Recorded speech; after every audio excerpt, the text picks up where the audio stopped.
Hi friends, నేను మీ కరణ్.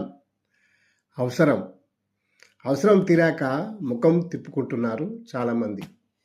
కానీ రేపు అవసరం పడితే ఆ ముఖాన్ని ఎలా చూస్తారు? స్నేహం అంతేనా? ప్రతి మనిషికి అవసరం పడుతూనే ఉంటుంది. ఇప్పటికీ అయిపోలేదు. ఏదో ఒకనాడు కలవకపోతామా? అప్పుడు ఎలా ఉంటుంది? కొంచెం ఆలోచించండి. వీరితో నాకు అవసరం లేదు అని ఎప్పుడూ చెప్పకండి. అవసరం ఉన్నా లేకపోయినా పలకరించండి, మాట్లాడండి, స్నేహాన్ని పెంచుకోండి. ఆ స్నేహ బంధం ద్వారా అవసరం ఉండొచ్చు, ఉండకపోవచ్చు.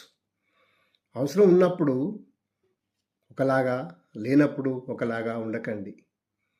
ఎప్పుడు నవ్వుతూనే ఉండండి, మాట్లాడండి, స్నేహం పెంచుకోండి. Thank you.